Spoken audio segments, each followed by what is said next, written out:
Good evening, Sweet World, and welcome to Bubble Wrap, recapping NBA action from August 1st down in Florida. Shout out to everyone joining us live right now on YouTube. It's Saturday Night Live here with the No Dunks Boys. Thanks to everyone also catching the podcast a little later on the Athletic Network, Apple, Spotify, wherever you download your No Dunks classics. I'm J.E. Skeets, and joining us here on a Saturday night, we got Tass Mellis. Pop, people. Hey, what's up, Tassie? We got the bearded one, Trey Kirby. Heyo. Hey, yo. The international man of mystery, taking it to the Homer Max, rocking a Raptors jersey, Leigh Ellis. Friends, what a win by my Raptors tonight. Really? Oh, you're something else, man. You are something else. And last but not least, making the magic happen tonight, JD. Hello. There he is. And here we are. Oh, we got a fun show tonight. Again, thanks to everybody joining us live in the Bubble Wrap. Trey, before we get into it, congratulations on finally ripping a lip down here in Georgia. You caught a nice fish this morning. Ripping lips. Oh, felt good to get out there this morning before the sun. You know, I've been tracking this fish for 3 or 4 days at this point. Tried to eat it on Wednesday. Couldn't pull it off. Threw the same lure today in the same spot. And my friend Catmandu came up to meet me. Had to welcome him to the shore, rip the lip, say hello. And then he kind of freaked out a little bit. He was grunting on the ground, had to get him back in the water. And, maybe we'll meet again someday. Yeah. What time did you get up this morning, Trey? Yeah, that's what I was going to ask. 6:15. What time did you get to bed last night? 2:30, After I got done with my bass videos, I was fired up to go to sleep for a few hours and then go catch a bite.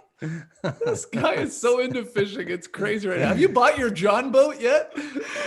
Oh, man. I'm trying to get everybody on board with me getting this John boat because by the time it gets enough momentum, then maybe Laura will succumb to all the pressure, right? She'll be like, okay, if you've convinced everybody else that it's a good idea to have a John boat, maybe we do need one. Yeah, I'd like the idea of let's get every listener and everyone watching to donate $1 to the Trey Kirby John boat. Maybe I'm sure this is going to shock you, but Graydon is willing to go halvesies on a John boat. So you can park it at his place, I guess. That's right. That's exactly right. That's great. All right. Well, we're actually flipping up the show here tonight because we're going to start with Lil Boy. Lil Boy. Oh, no, Leigh. Fantasy line of the night. I know. I mean, look, it hurts. I want to give it to Kyle Lowry. We're going to get to the Raptors in that performance against the Lakers. But Whoa Boy of the night, it has to go to TJ Warren. The Pacers forward went for a career high and new bubble high, 53 points versus the Sixers tonight. 53. Shot 20 of 29 from the floor, 20 field goals. That ties a Pacers single game record, 4 of 4 from the line, 9 threes made. That also ties a Pacers single game record, 4 boards, 3 assists. 2 blocks. 53 points, Tass. Third most for a game in Pacers history. That was something special. He was on fire in this one. And he did it a lot against Ben Simmons. Ben Simmons was up in his grill, hand in his face. But TJ Warren was absolutely stroking it. Didn't even see Ben Simmons' hand. And he got to 50 and decided to pull up 4 or 5 feet behind the line. I think he was even surprised when those 53 points splashed down and the bench went nuts. It was just absolutely his night. He is, one of those unsung guys that can get 25 or 30 any single night. Yeah. And they don't have their all-star, Domantas Sabonis, right now. They don't have their near all-star tonight in Malcolm Brogdon. And they get a win. And they are one step closer. And we are one step closer to seeing a rematch of Jimmy Butler and TJ Warren in a first-round playoff matchup. Very excited about that. If you remember, they got into each other's face earlier this year. They're supposed to play in March. There was kisses. There was, birds being flipped. Lots of trash talk. Lots of Instagram posts after the game. And this could be a first-round matchup. I know that we as basketball nerds quite often don't get even us don't really get really excited about first round matchups, but I would be pumped to see a Pacers Heat first round matchup. I mean, it would be a blast. I really want the Pacers to get back healthy, and Oladipo didn't really look like Oladipo, but he's a great decoy out there, and he helped TJ Warren get some space. And let's talk about how bad the Sixers are. Wow, yeah. I mean, Embiid had a monster game too. I could have thrown him in the mix for Lobo. He ended up with like a 40-20 game. I was like, what the hell?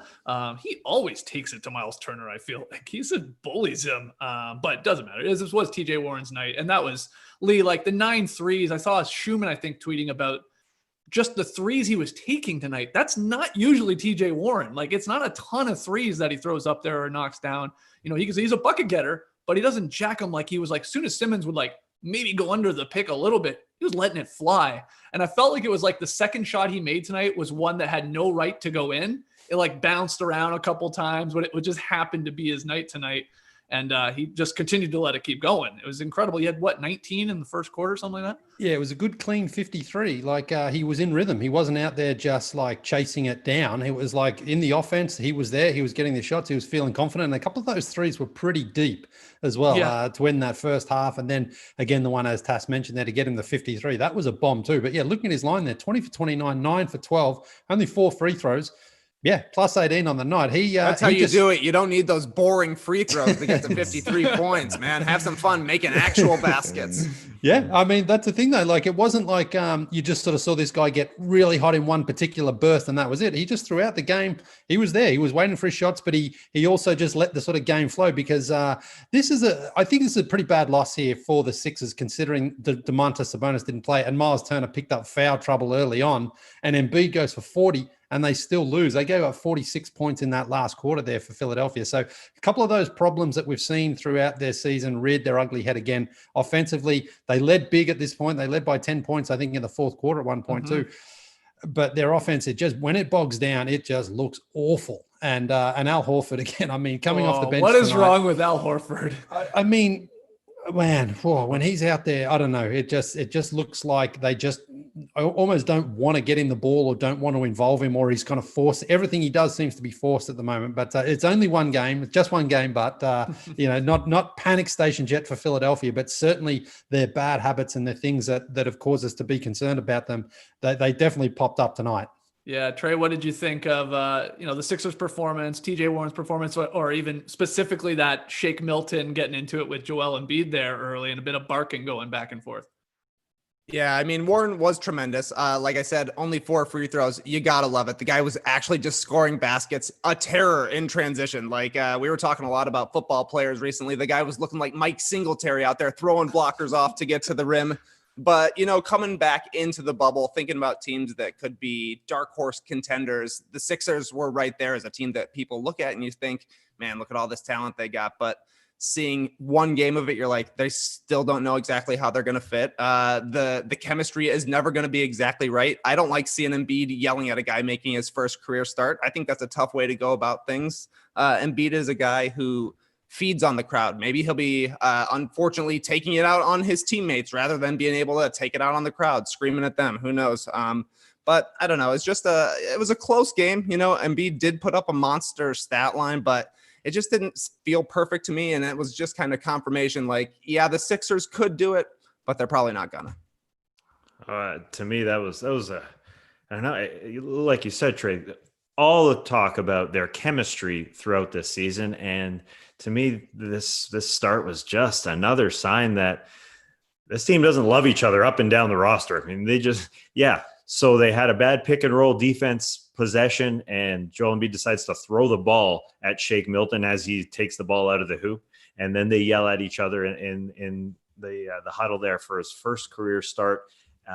It's just no, you just don't do that as a leader. I just see a game here where you get 41 from Embiid, fantastic at times. Sometimes he just doesn't do it all on defense, but sometimes he looks phenomenal on defense. And you get 30 from Tobias Harris. That's a huge question mark when it comes to the Sixers. Are you going to get that number from Tobias Harris anywhere close to that? And you still lose because you only get a combined 4 points from your backcourt of Shake Milton and Josh Richardson. They do not have it figured out whatsoever. They are not a cohesive unit, and they are playing essentially road games throughout this bubble experience. And you got to be in tune to win on the road. And this team has not won on the road all year. They've been bad. Everybody wants to blame Al Horford, but the bench has not picked it up when Embiid goes to the floor. and to the bench, I should say. And so it's not just Al, it's everybody else. They just don't have a good lineup, and they just don't find answers in their lineup. And it's hard to see them finding it here in the bubble. I just don't see them as a team that's all together. It's not going to work. I don't think they're just going to find their way now. Yeah, so much for my Sixers are going to go 8-0 prediction. Though I did say I hedged really hard. If you remember, I said they're such a weird team. They'll either go 8-0 or they'll go 0-8. So that one is still in play. They could still alive. lose from here on out. Yeah, no, you didn't give you a lot of confidence this loss from the Sixers for sure. One more thing about TJ Warren that I liked. I loved when another TJ, not Leaf, but McConnell, he just kept going to him. You love to see that when a guy is just in the zone. I mean, that's what he was. He was just like, he's done this before. He scored like 35 plus a couple times, like Taz said. I think he's got even a 40 in his bag. But just when a guy is in the zone like that, all you do, especially as the point guard, just give him the ball. Let him come around off the pick. Let him be as deep as he wants from three. Just keep feeding him. And I loved to see that. There was that one stretch where McConnell just kept going to him, as you should when the guy can't miss. That was something else. Now the question is, are we going to have a guy go over 53? And as we talked about a couple of weeks ago, what was the line? 55.5 in one of these seeding games for one player. Would you hit the over? Would you hit the under? Trey and I went over. Leigh and Tass went under. So close from TJ Warren tonight, but I don't know. It gives me confidence, Trey, that we will see a 56 plus somewhere out here in the next, next. Or do you have to be a little bit disappointed that he didn't get it? How many 50 games are we gonna get? I'm still confident in the over, though. Yeah. I think so. I don't think it's going to be TJ Warren, but someone could still do it. And especially, you get to the line a whole lot more, like a Harden or something like that. It's going to happen, Trey. It's going to happen. Anything else from Sixers Pacers that you guys wanted to touch on? I'm going to take that as a no. Yeah. Because it was a weird Saturday. I'm glad we got the TJ Warren experience, and then we got this great Raptors-Lakers game at the end, especially for Raptors fans. But we had a lot of blowouts on Saturday. I think Tassia jinxed it last night. We were talking about all the close games that we were getting in the bubble here. Heat crushed the Nuggets by 20.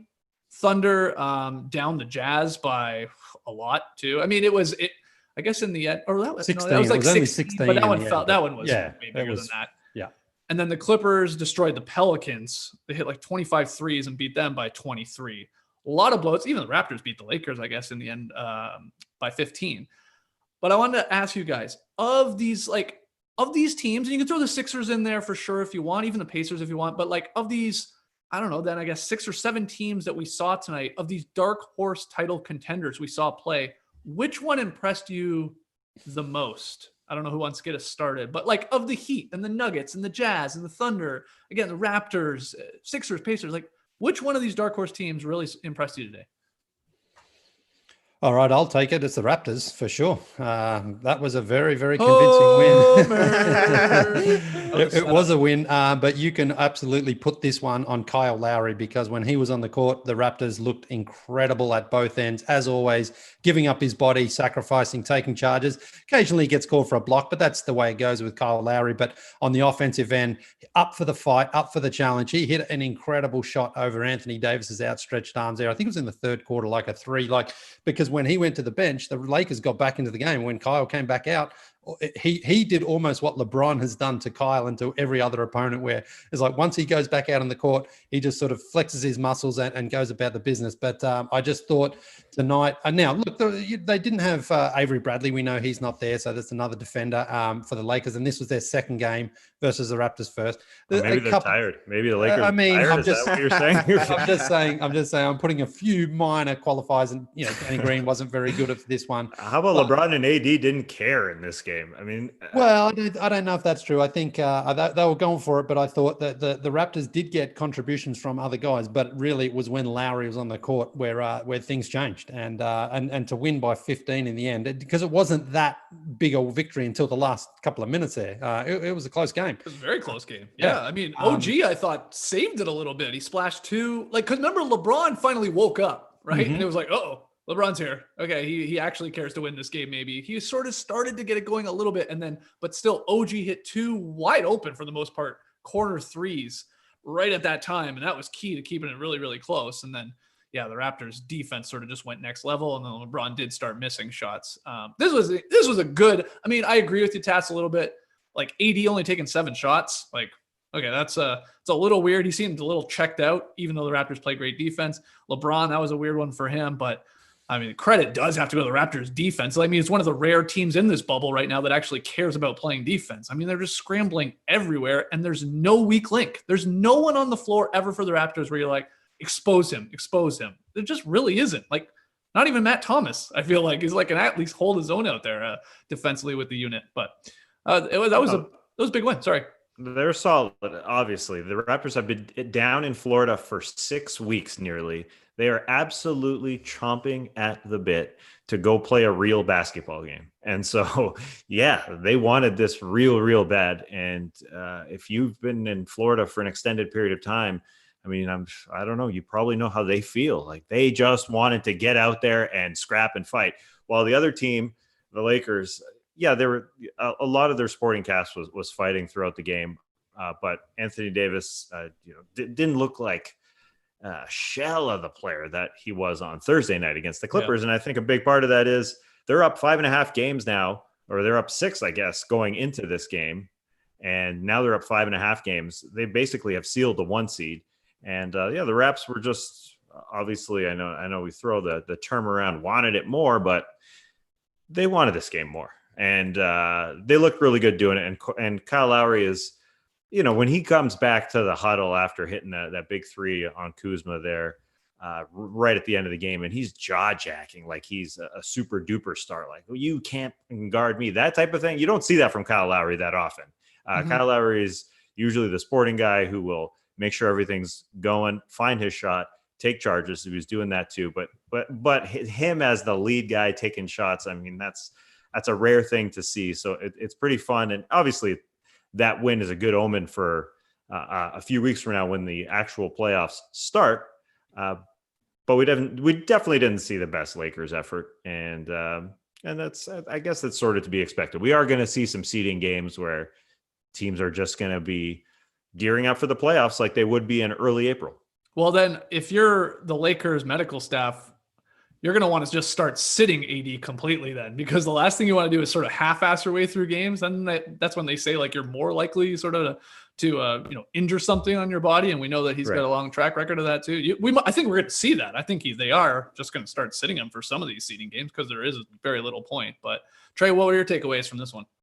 Well, knowing we were going to be coming on here to talk right after the Raptors game and they were playing so well, you just hated to see it because it blew everything else out of the water. Like, I love watching the Heat early this morning, but it feels like 4.5 days ago that we actually watched the Heat go out and dominate the Nuggets. And then we watched this incredible Raptors performance against the Lakers. And it's impossible to pick anybody else as the best dark horse contender. You see the way the Raptors were such a cohesive unit, how they all know the right places to be at the right times.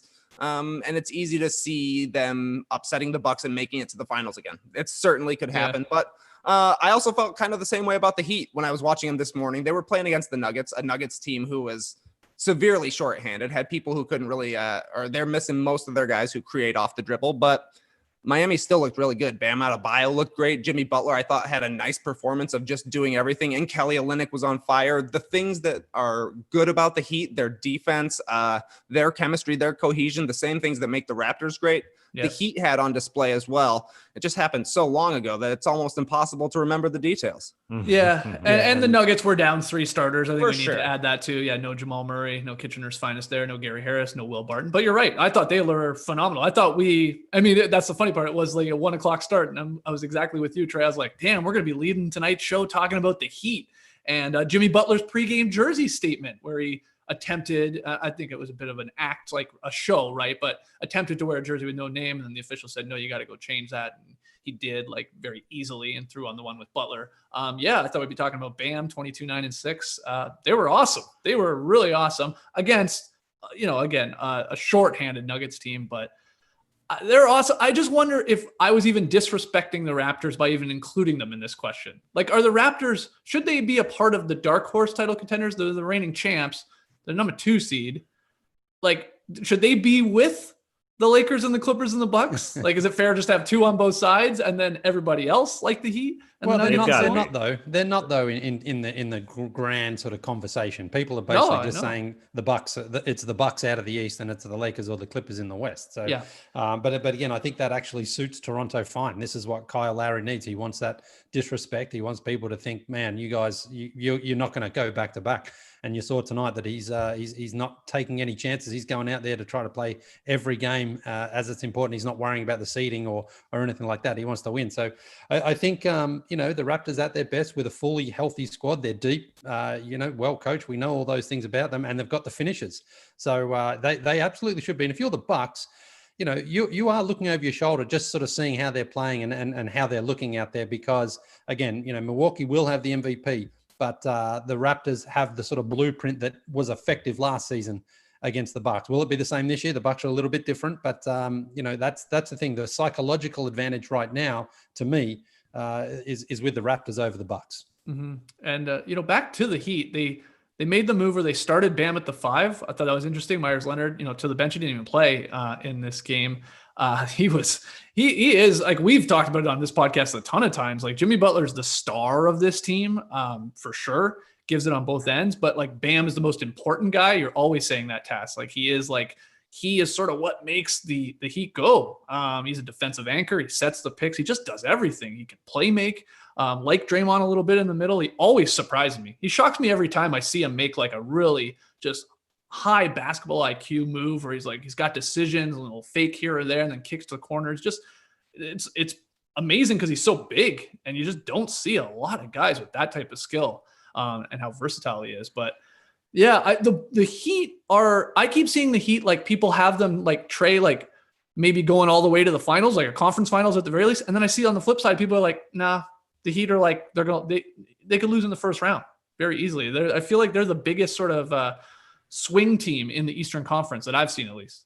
I think that's definitely true. This is, you're not going to get a 20-point fourth quarter from Kelly Olynyk throughout the playoffs, right? You're not going to get a 3 or 4 shooting night every night from Jay Crowder. They have a lot of guys who can hit a lot of threes, and then they can also have cold nights, no doubt. And Jimmy Butler, we know, hasn't ever really found his stroke from the outside this season. He gets to the line all the time to make up for it, which definitely helps and is important come playoff time. And you guys are Raptors fans. Nobody really wants to play against Jimmy Butler in the playoffs, but Jimmy Butler in the playoffs still only gets to about the second round. I don't know how far he takes a team, but it seems like he's got a pretty good squad around him.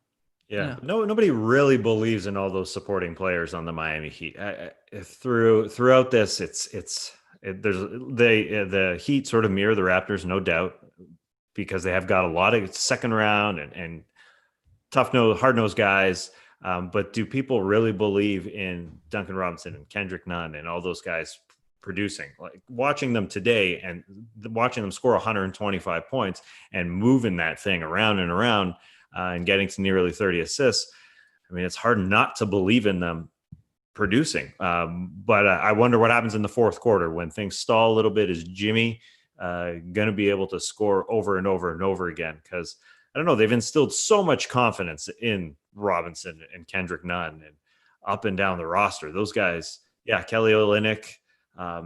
20 in the fourth quarter. Yeah, it was a little nuts. That was weird. It was a little nuts. Threes in about a minute or something. I think he tied a Heat franchise record with Dwayne Wade for most points in a fourth quarter. I'll just point out as well, the Heat shot 56% from the field, 45% from 3-point range on 29 attempts. And that's really, I think, indication of the Nuggets defense was awful today.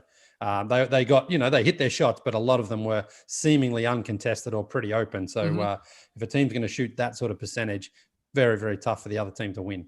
They were clicking, though. It looked like they'd been in Florida for 6 weeks. Yeah, and it looked like the Nuggets had just got there. And a lot of their guys have just got there. They got a ton of them got there late. As Coach Michael Malone said, he said, like, we were like 8 or 9 guys short on the flight over here.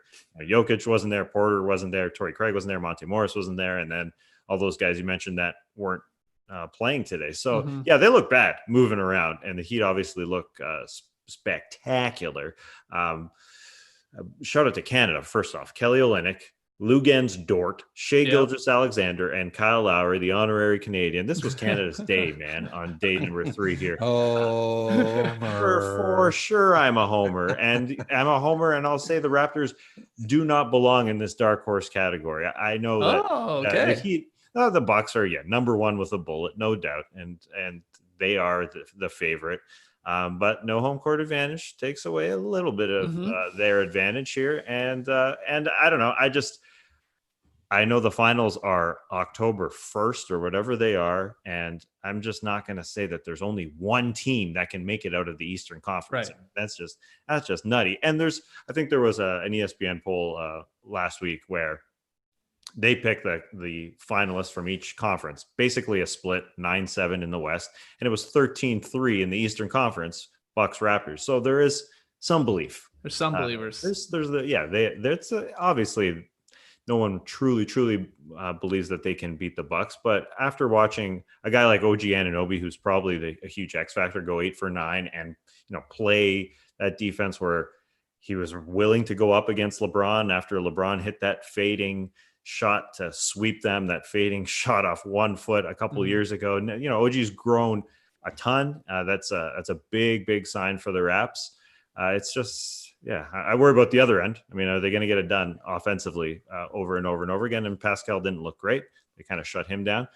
But championship pedigree, I heard, is important. I heard it's important. We need to add a drinking rule for any time throughout these bubble wrap podcasts that someone has to say, well, there is no home court advantage anymore. It gets brought up every couple of minutes. There's no home court advantage. Now there's no home court advantage. We got to drink every time that happens. Go ahead, Leigh. What were you saying? Did you like Mark Jones revealing OG's what his name stands for, Tass?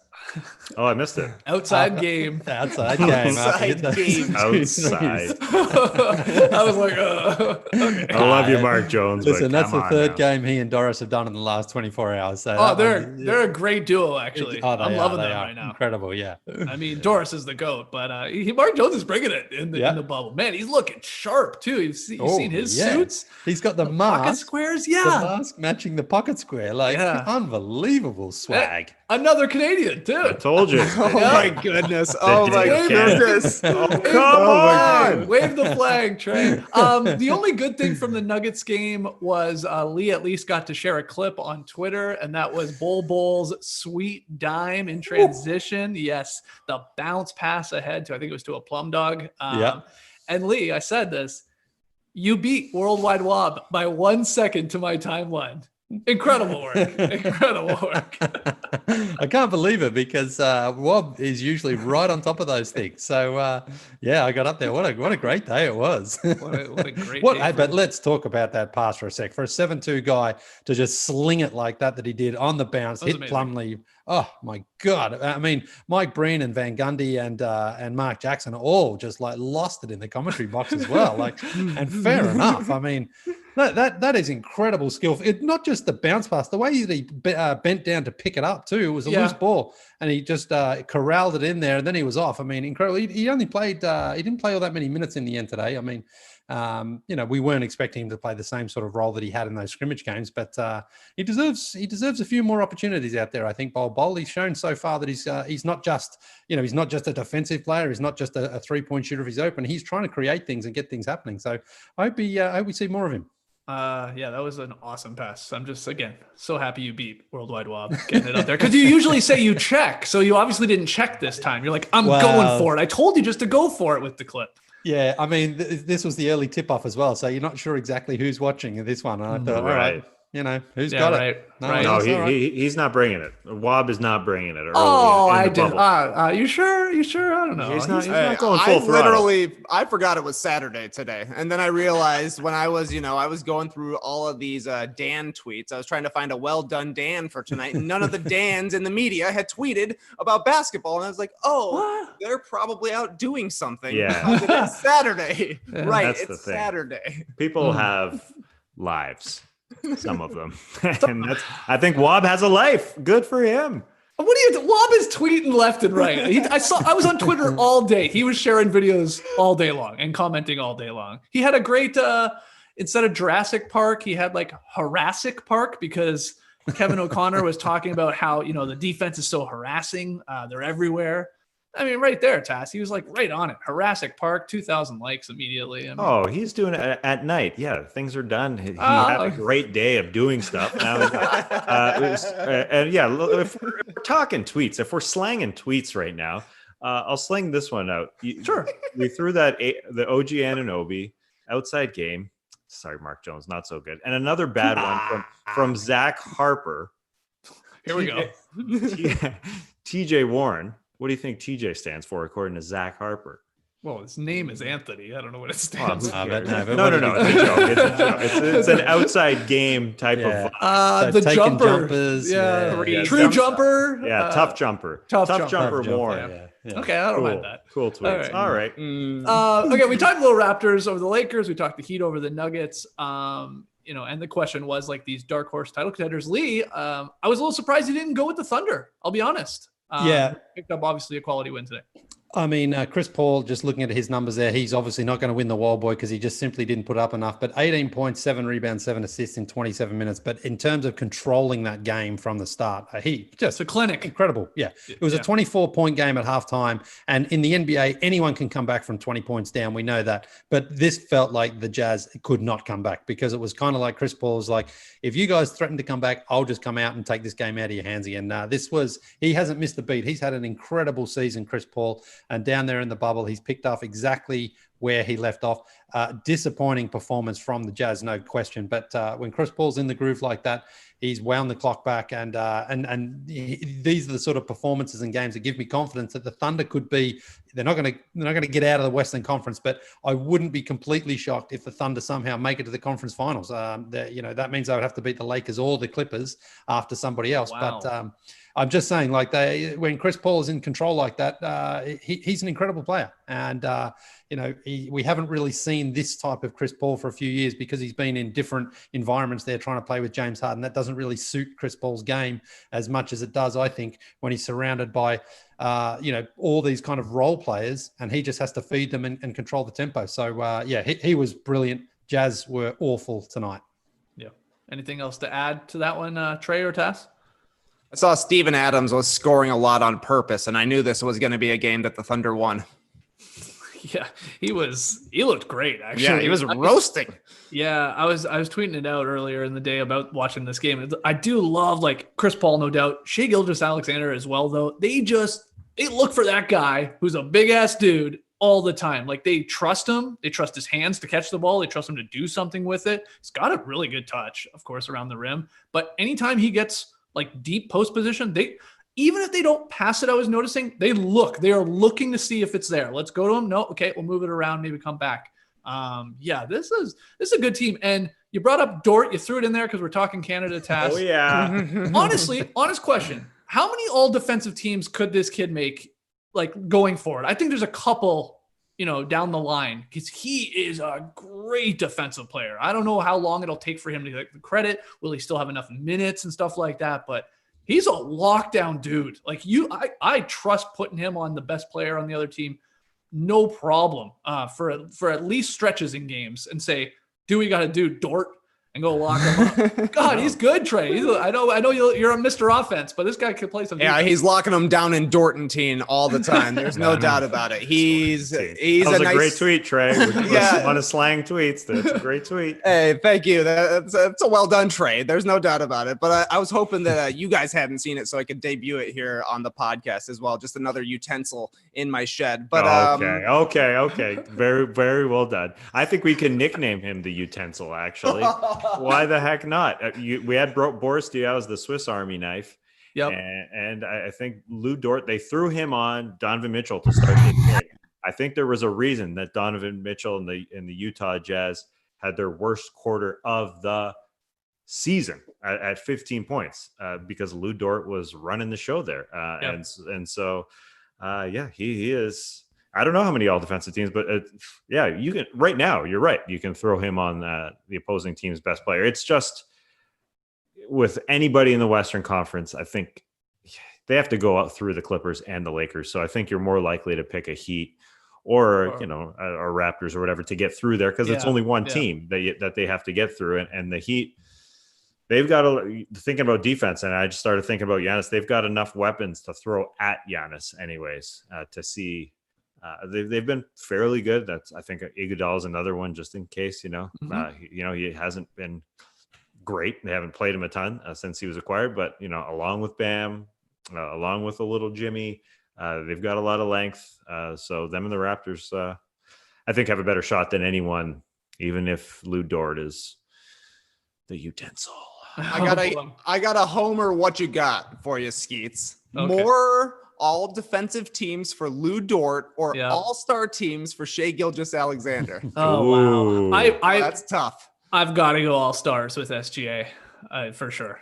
And I love Dort. I love it. And he's going to make a couple all-defensive teams, I think. Man, SGA, man, God, he is – I just love that he's learning from Chris Paul, too. You just see a lot of Chris Paul already in his game, just at least the control of an offense. And then he's slick with it. He's good. Yeah, what's our bet? So SGA has to make an all-star game either next year or the year after. Is that correct? Right. Yeah, that's what it sounds like. And you said no, and I said yes. That makes sense. Yeah. And, watching him, I kind of regret it a little bit. I think I gave you 1 year too long. I don't think it's going to be next year, but the year after it could happen. Here's what's going to happen. I was already trying to create a little bit of buzz for him to make it this year. That was a hell of a stretch, and that was a homer call by me. But you're right. Next year, if all things go well and they win some games or whatever, he'll have legit buzz. He won't make it. They'll just be like, oh, what about SGA? He'll just be in the conversation. And then you're right. Maybe the year after that, numbers go up a tick. He continues to grow. I like the 2-year window I got. I did a little negotiation. Yeah, that was pretty smart. Smart. It's like you join a friend group, you're friends at first, and then you become friends with everybody in the group, and suddenly you're there at the conversation. Shai Gilgeous-Alexander's an all-star, and I'm looking like an idiot in 2022. Well, it was a real negotiation, because if I do remember that conversation, Skeet started it off with a real high prospect. He said that Shai Gilgeous-Alexander could be in an MVP conversation. So you just throw a stupid number off the wall, like MVP, and then he worked his way down to an all-star in 2 years. So yeah, that was a real bargaining tool. Right? Yeah, that's right. My final thing from the Thunder Jazz game, I thought it was fun to see Chris Paul Jr. in the virtual crowd there for a second, watching his dad. I will say, kudos to the OKC fans too. I don't know about you guys, but I thought their seats were the most filled we've seen from any game here in the bubble. There was not a lot of open chairs, Tass. I was counting. It was like, usually a lot of these games, there's like 2 rows at the back that are completely open. And then there's like sporadic other chairs that are open. Thunder, go check it out. There's like 3 seats max that are open. They're diehards over there in OKC. And they got great Wi-Fi connection. Why don't they rig it like the movie Speed? When they're on the bus and like they can't move or anything, so Keanu loops the video. Just loops the video. So if you step away, it looks like you're still sitting there. What's going to look different?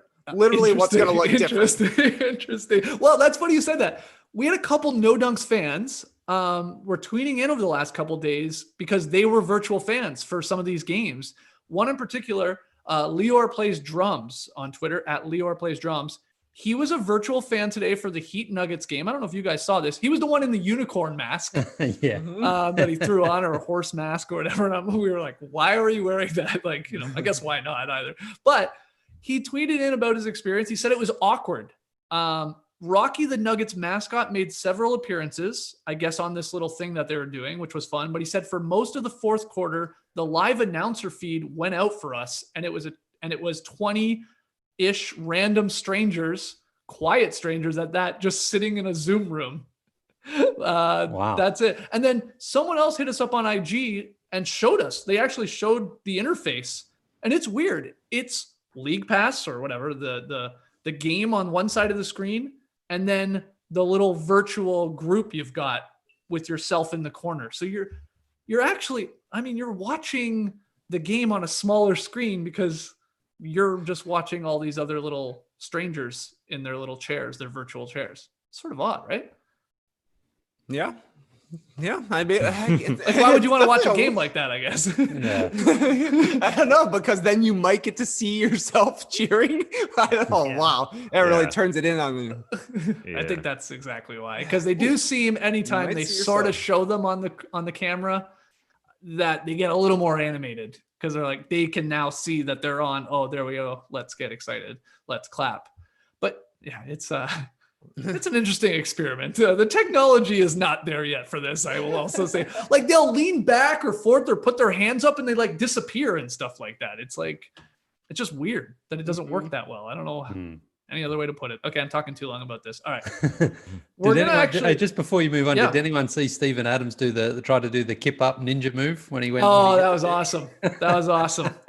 Very funny. Like he got not even close to doing it. Like I thought, you're not going to do that unless you've practiced it a few times. But apparently, He wasn't doing not. it as a joke, though. You don't think? I thought he was. Maybe Because then he was like- dancing on the sidelines at one Yeah. point. He was doing like little finger guns and all that.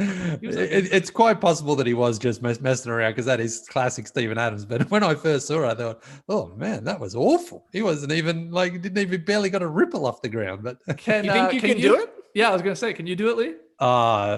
in my day, I used to, but I haven't done it for a while. Yeah, you mean to do all this bar three? You probably be able to do it no problem, like a ninja. Nah, I doubt it. I doubt it.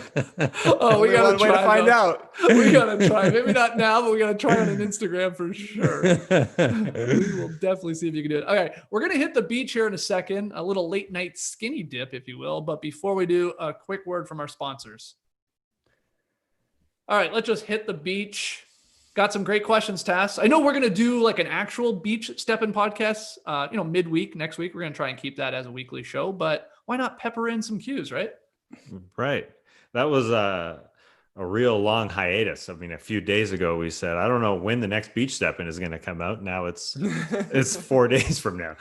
It was tough Yeah, for beach yeah. stepping, but it's back. It's back. But yeah, you guys are sending in some great emails. So why not bring it to you on a late night Saturday night? Here we go. First one. Greetings, No Dunks crew. Been a fan of you guys since your time at the Score.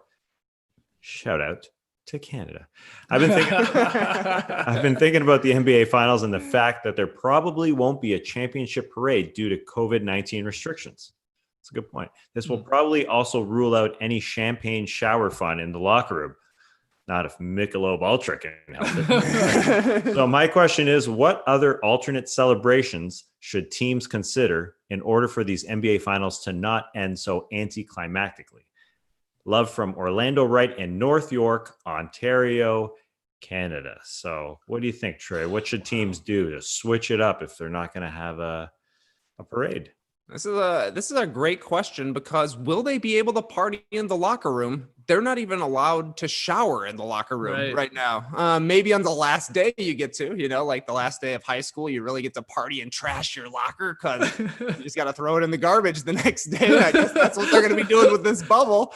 But Tess, you're kind of hitting on what I think they should do. They should have a sponsored champagne zone, maybe the Sherlin Champagne Zone, so you can see everybody out there celebrating. Another possibility would be like a giant championship bonfire, like you see at the end of D2, the Mighty Ducks, when they're all sitting around singing "We Are the Champions." Those are the only two things I can really think of, because how can you have all of these precautions keeping people apart, despite the fact that they're all playing together, and then you don't want them to celebrate together? There's going to be some sort of celebration. So at the very least, start up an IG Live and keep it going the whole night. You better have unlimited data, but keep it going for 5 or 6 hours.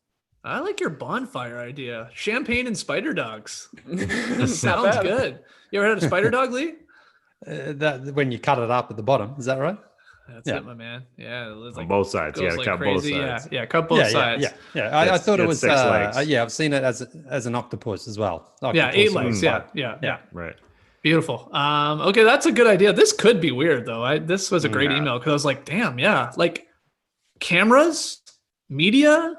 No, They're in theory not going into the locker room, right? Tess? Yeah. I think or wherever they even celebrate. I guess they're going to Yeah. celebrate right on the floor, I think. I think they will. I think Yeah. players are going to have been there for 3 months. I think their the fact that families are there. their families will be with them. Yeah, so I think that's what the celebration is going to be. I think the players will just have their families join them on the floor, and we're just going to see basically like a survivor reunion there, or a survivor loved ones on the floor. And I think that's all they want. They're basically going to be with their families, and they're going to be like, hey, let's freaking go home. I mean, this was fun. But I think it'll be great as viewers as well. I mean, this time is about family. It's not so much about partying. So I don't think the NBA will inject that whatsoever. I think we'll have great views without the media on the floor. It'll actually be improved because we won't have, reporters strewn on the floor. We'll have all these great robotic cams happening. It might be strange a little bit. Let's say if the Lakers win, they beat the Bucks. Brother Giannis and Thanasis might go join brother Kostas, who is a member of the Lakers. That'd be weird. Giannis and Thanasis will get ripped for that, but I think that's what'll happen. I think. Well, can the family even be at these games? Like, do we know that? There's not a ton of seating, I don't think. With the way they're all spaced out on that one side. I don't know. I'm guessing they'll be allowed for the finals, but I don't think they've said that because, you would think they would have been in the bubble for so long then, because I think they're allowed in once the playoffs start. They'll be subject to all the testing and all the other protocols. So well, they don't come. Or maybe they play it like the end of Alone, and they bring him in right at the end if you win the championship, and you finally get to see him. You're like, whoa, we won the championship, and my family's here. Come up behind them through the woods. Yeah, the other thing as well, by the time they get to the last two teams, there'll be fewer people there. Yeah, true. All the other teams have gone home by then. So I guess. Okay, so we think they're going to fire the confetti. The championship will be there, awarded somehow on the floor, like Cass is saying. Family is around, and we just get all these camera angles, all these robotic cameras showing us, and I'm sure there's an interview or two, and then that's it. Probably. Yeah. I think one bonus of this situation where the owner most likely won't be there. I don't think any of the owners are there. So we won't have a situation where Adam Silver was there. I think Jeannie Buss is there too. Geez, you're killing me. Well, maybe you're right. But what I don't want to see is for the first time in history, it feels like Adam Silver handing the trophy to an owner. Just give it to the players and let them celebrate. Sure. But don't even give it to them. Just have it just lower down, like Sting coming down from the rafters or something like that. They got to get some sort of robot presentation for sure. They can't have people touching it. They got to get it out there. Right. And a lot of the owners are old, they're in the danger zone for COVID-19. Right. They can't be around anybody. That's going to be weird. Yeah. No championship parade. That'll just be all virtual somehow. Right.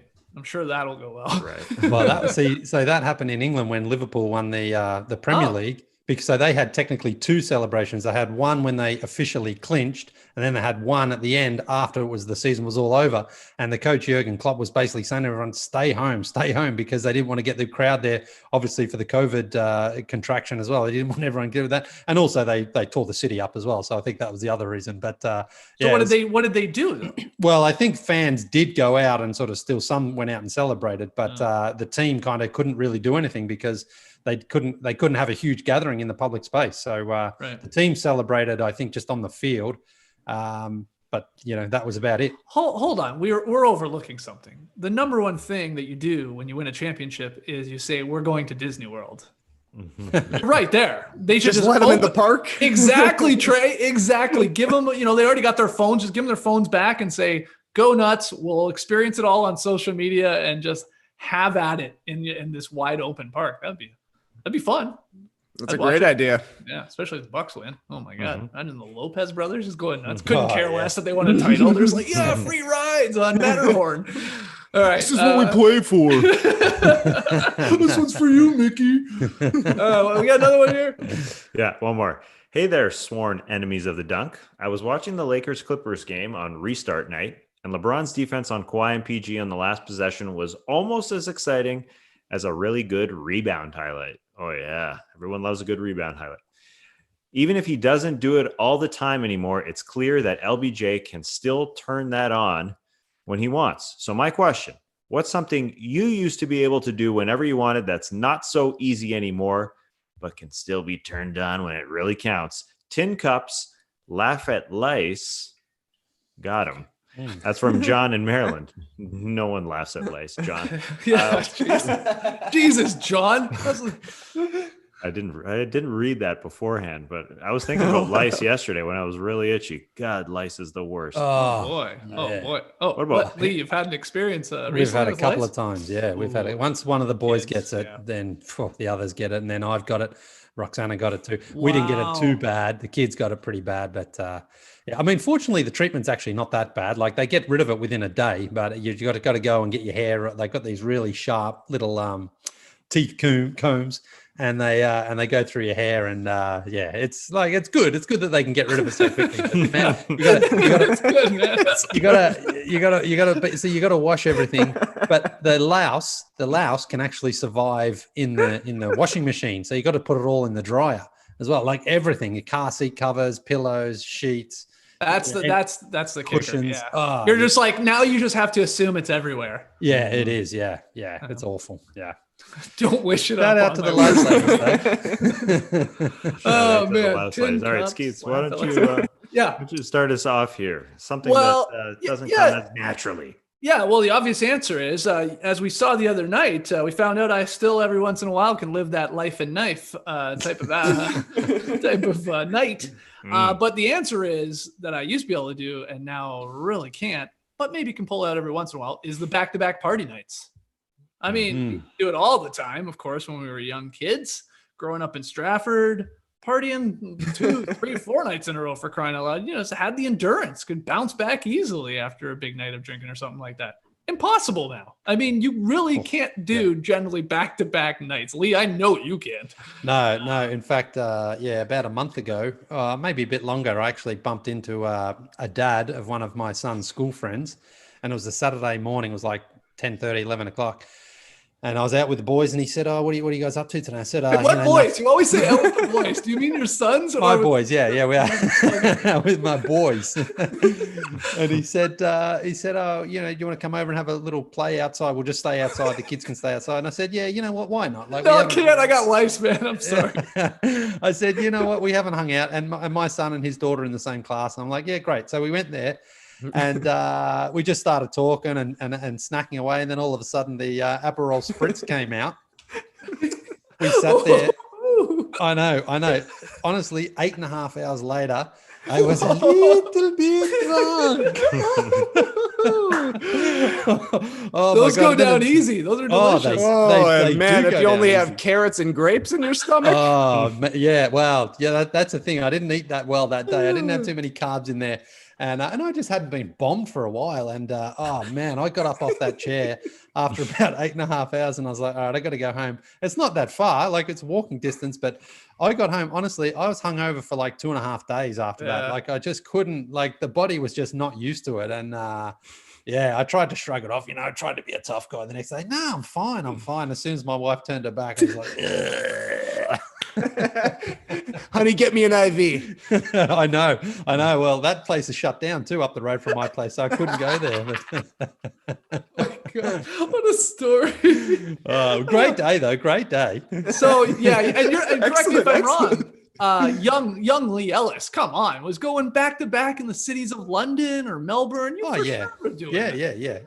Back in the day. Rubber band, yeah. Yeah, back in the day, at hitting up old Vivos with my mate Jerry, Thursday, Friday. Thursday, Friday at Vivos with Jerry. Oh, yeah. Jeez, Vivos. that's crazy. Oh man, that was great. Those are the days because we used What to work. would you drink those nights? Champagne? No, nice see, drink that's would when you- Coronas were still like tasty, so I drink the Coronas. But the thing was, we were contract workers, so you only get paid if you turned up. So you'd stroll into the office next day, 8 a.m., reeking of booze. Yeah. But you're like, yeah, I'm getting paid, so you're there.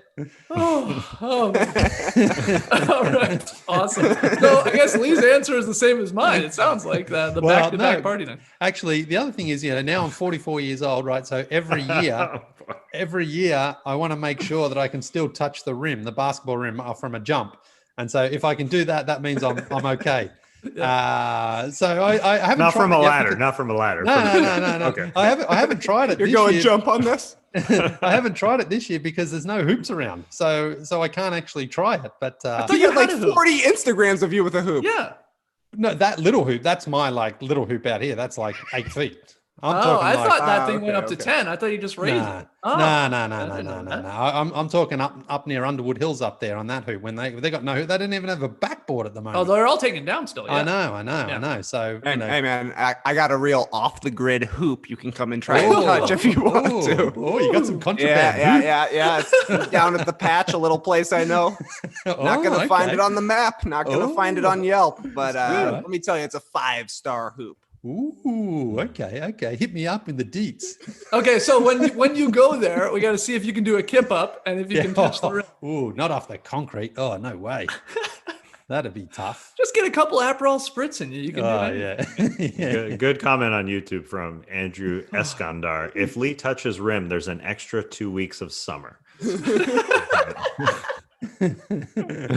gotta come out. You gotta. I'll come. That's a good comment. Yeah, because I need to know myself that I can still touch it. I think I can. I think you can. Yeah.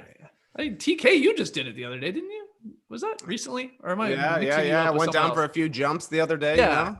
Got my first jumps in 4 months. Felt great. I think I will say, Leigh, I think this rim has sunken down into the ground a little bit. We're talking more of like a 9'10". Okay, that's all right. Easy for him. Okay, well, do any of you other guys got answers to this? JD, Tass, Trey? Well, for me, it was going to be, staying up late and then having to get up early the next day. And we're back in throwback mode right now. And it feels great. It feels great to be up at night when you're just the only one up screaming to yourself, I love it. I honestly love it. I love a little quiet time. Well, a little quiet time, a little insane time. It's all good. Tassie. I used to be able to make myself cry in a second, like really just bawl, but I can't do it anymore. Like I just can't. I've dried up, I guess, throughout the years. Like I used to be able to just bear down and just tear up, well up, just for no reason. I was gonna say, why were you doing that? Make sure everything works. I don't know. No real reason. Not because I could still cry. Yeah, just because on command. I mean, I can provide a good joke, provide a good laugh for people. But you can't do it. No, something happened over the years. I don't know. Oh my goodness. Well, maybe I'm not hydrated like Leo. It's possible. I'm crying tears tonight. Leigh was on fire there for a good 10 minutes. Oh my God. Speaking of Leigh, let's get to tweet of the night. Yeah, well, we've already had so many tweets. Yeah, this bubble wrap has turned a little bit into, hey, what about this tweet? Yeah, but anyway, I've got a couple here from our friend Blakey Murphy up in Toronto. He had a pretty good day. It started early on. Hang on, I got to find it here now. Well done, Blake. You only had 10 hours to prepare. Yeah, I know. And then I had it saved, and then I pressed the home button on my thing. Anyway, I've got it here. Where is it? No. I I've got it. How many Aperol Spritz have you had today? Yeah, not enough. Oh my God, they go down so easily though as well. Yeah. You don't even realize you're drunk until like you've had your fifth one, and then you're like, oh my God, I'm bombed here. But beautiful day, hot day, having some fun. You're talking to people. It's great. Anyway, from the very first game today, Nuggets and the Heat, Michael Porter Jr. had a big block shot. Blakey Murphy fired this one off. Yep. MPJ rejected that like it was science. Great topical tweet. We know MPJ, he's got these bizarre theories about coronavirus and that silly stuff there. But then he had another one from the Raptors game. Where is it? Oh yeah, now this one, Trey. This one's actually for Trey. Okay. Yeah. But I got this too because I think this happened when we went to the wrestling. Blakey tweeted out this. He said, "Kyle Lowry." Stop calling him Blakey. Please stop calling him Blakey. Well, it's because I'm seeing Blake Murphy, so I'm just like Blakey. Kyle Lowry receives a technical foul for throwing celebratory cookies at the Lakers bench like New Day chucking pancakes. Now, that happened at the wrestling, didn't it, when we were there? Yes, that is the reference. I got it. I thought that was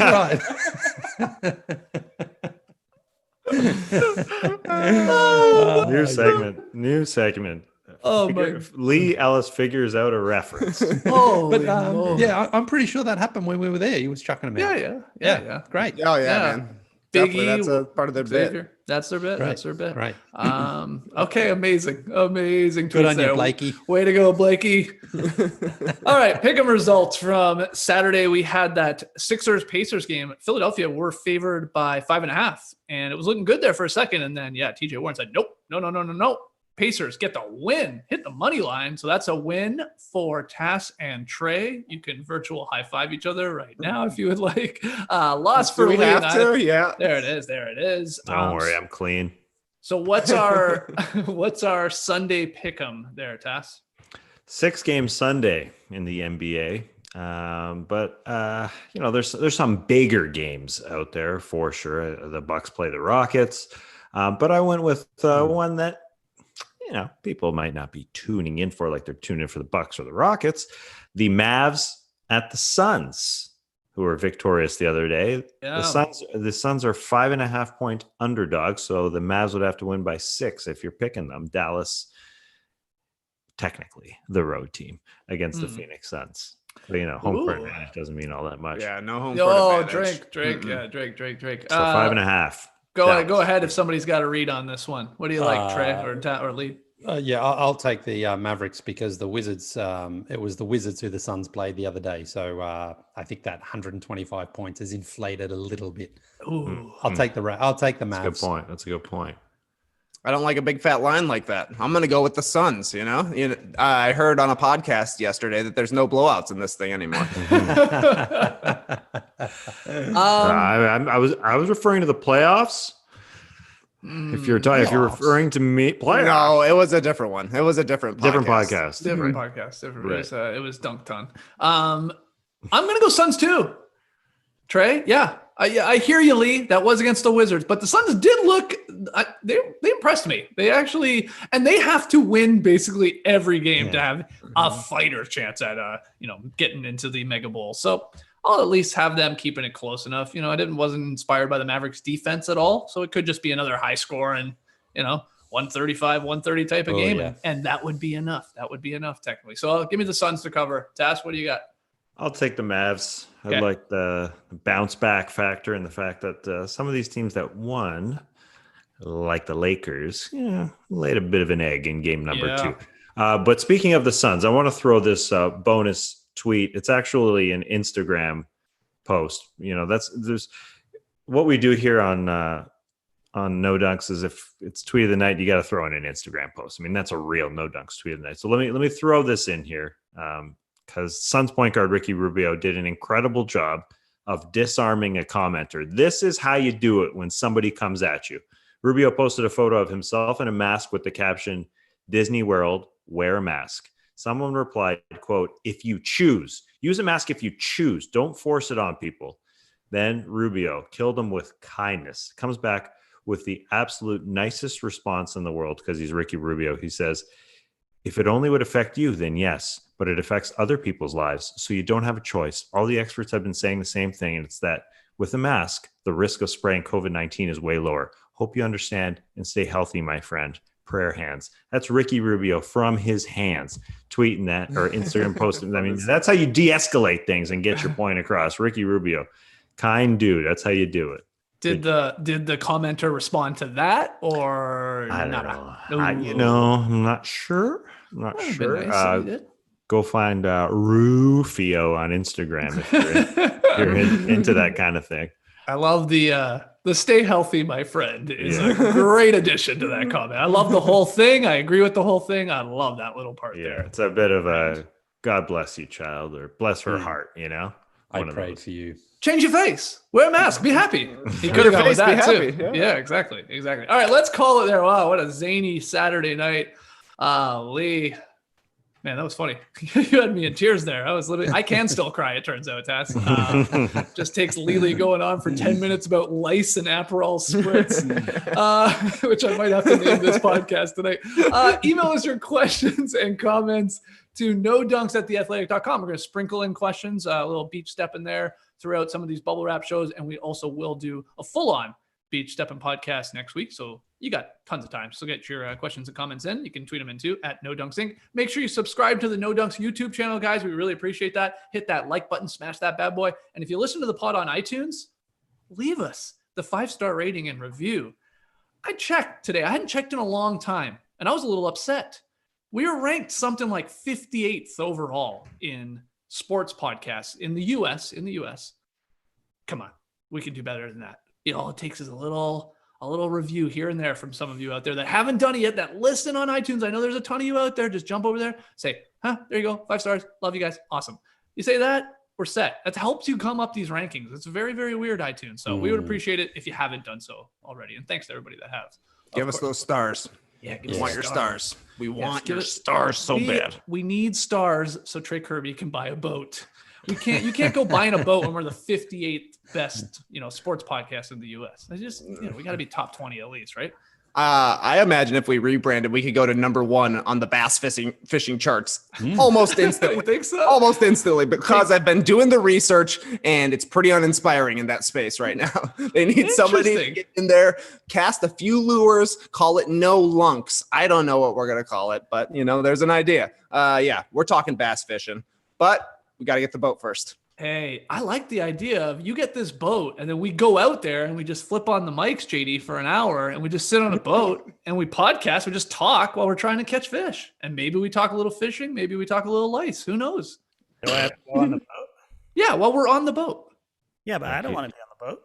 You love the water. I love the water, but I don't want to be on a boat fishing. Okay, you can swim and push the boat. We won't even buy a motor. You just push us around. Right. Oh, we sit up there. All right. Just ideas, man. We're just brainstorming here. All right. It's an earlier night for JD. Let's call it there, guys. Thank you so much. We'll be back on Sunday night to recap those 6 games and all the big storylines. Clipper Bros. You heard it here first. Have a great time. Turn up. Love you guys. Awesome. Thanks for joining us, folks. And remember, the 2 happiest days of a boater's life is the day he buys the boat and the day he sells the boat. Oh, no! Embrace your boats, people.